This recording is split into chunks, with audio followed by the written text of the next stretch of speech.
What's going on, everybody? Welcome back to the local Meta Report here in St. Louis, Missouri.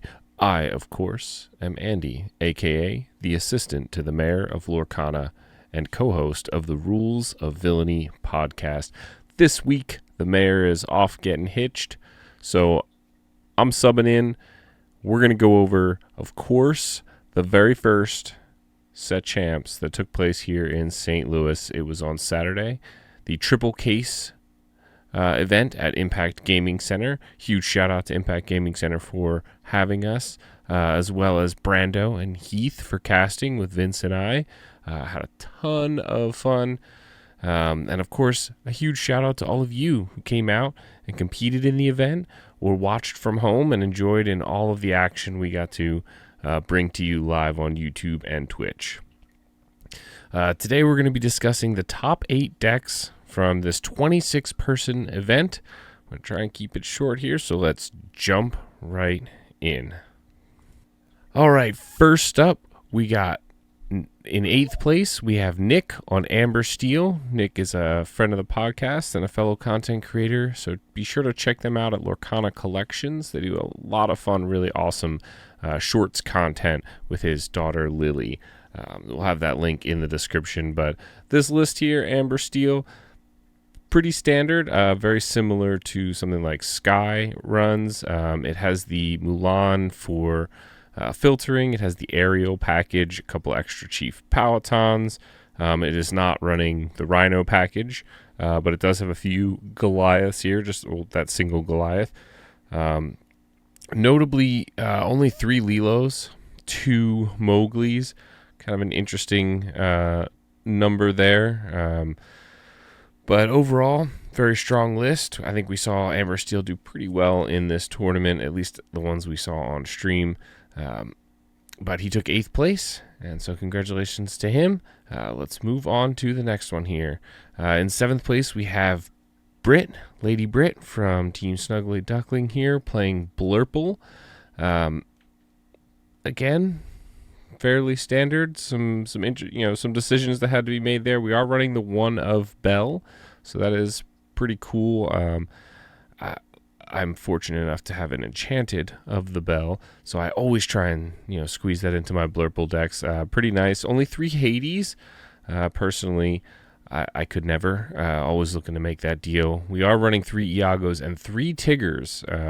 Both of those cards that can run anywhere from none to 2 to 3. Choosing to go with the max there. We also did forego a couple Into the Unknowns here, so only 2 Into the Unknown, but we are running the 4 Let It Go, the 4 Hades for removal there as well.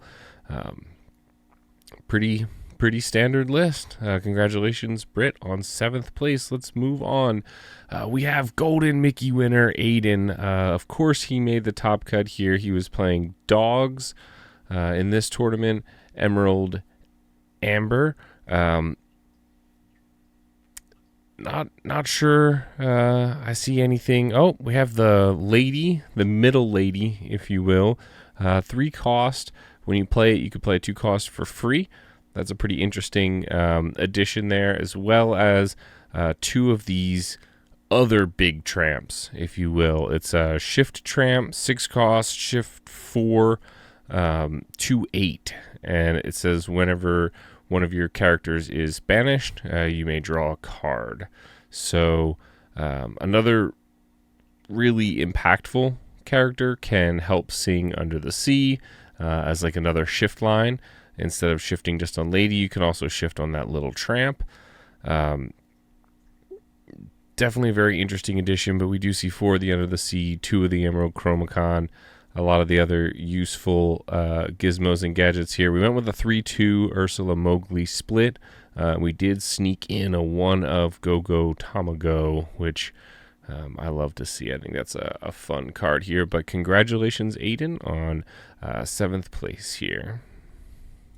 6th place. Moving on. Jared, Aiden's dad, also made top cut. It was a good day for the family there. He was playing Blurple here with a pretty interesting list. 2 of the 4 cost Demonas, the little Demona, if you will. Pretty interesting card. doesn't hit evasives, has the same stat line as an Iago, but isn't able to be vanished. Does also get that Challenger +2, so it could take out opposing Demonas or other like Hades, big characters there.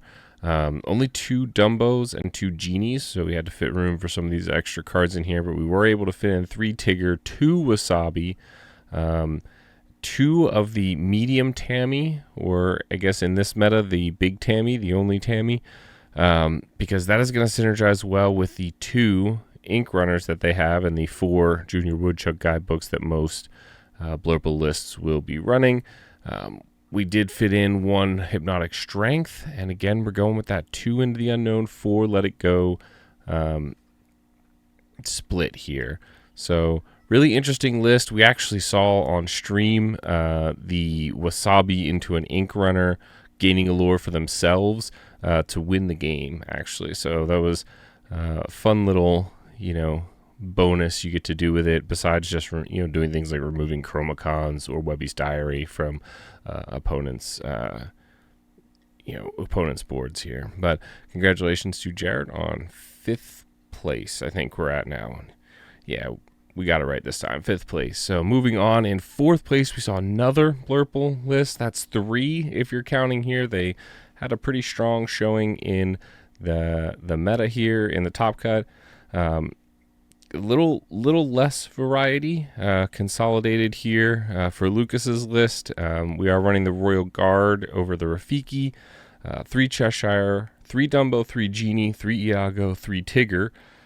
We have the 1 Wasabi, and we're back up to the 4 and 4 Into the Unknown, Let It Go. So this is definitely a list that's a little closer to what I would be playing. Not a big fan of the Tigger, but we did see its value, it over the weekend, and it has its place. But a little bit more of a consistent list where you're going to try basically see the same characters all the time. Good enough to get 4th place. Congratulations, Lucas. Let's move on to Kirsten from Rules of Villainy.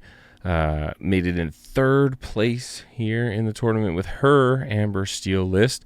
This should be the same list that made the top cut in the 5K out in Louisville, Kentucky at Through the Decades. She's been running the same list. She's really happy with it. Hasn't been anything she really wanted to swap out. Although I did hear her talking. Maybe we test a few other things out instead of this Goliath, which is still out of 4 of. But this is the Rhino version compared to the one we saw earlier with Nick. It has a little Rhino, big Rhino package in lieu of the Ariel and the additional songs in Della. Della's Moon Lullaby. And a couple less Chief Pow Pows as well there. But nonetheless, the deck name Chief Pow Pow did her well. Got her to 3rd place. And congratulations on that. Let's move on to 2nd place. We have Michael from Team Snuggly Duckling, also on Blurple. That is 4 now if you're counting. Half of the top cut was dominated by Blurple here, but we've got the Rafiki in lieu of the Palace Guard. We've got 4 on the Cheshire, 4 on the Dumbo. Still went a little lower on the Genie with 3. We had 3 Iago, 3 Tigger, maxing everything else out there except for that Into the Unknown. We did go down to 3. So again, this is another list that sort of plays to my heart a little bit because I love the consistency, the 4 ofs, or as many as you can of these really important cards. It has its weaknesses certainly in today's meta, but it definitely still has the same very strong level of power, very high level of power that Blurple has seen for a couple sets here.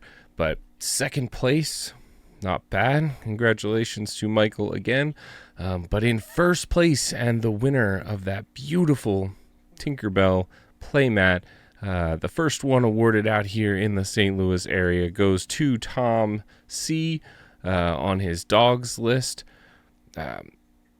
Somewhat similar, very similar base package to what we saw in the other dogs list from Aiden and what you'd see in most dogs list.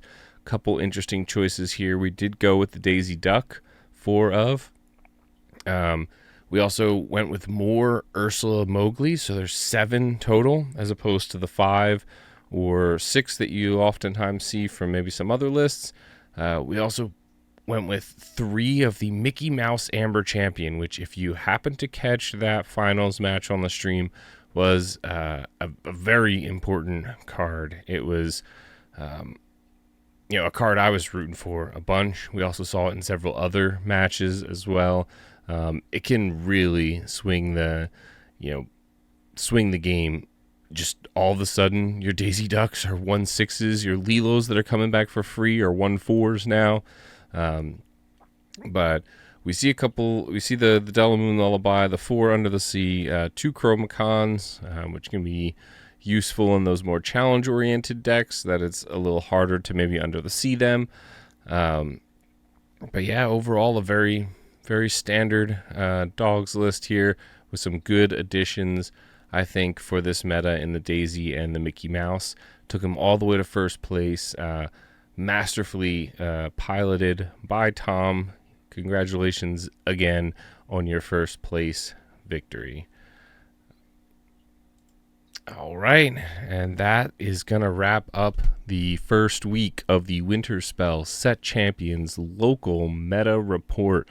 I will be back here again next week in place of the mayor, bringing you all of the action from week 2 of the Winter Spell Set Champs.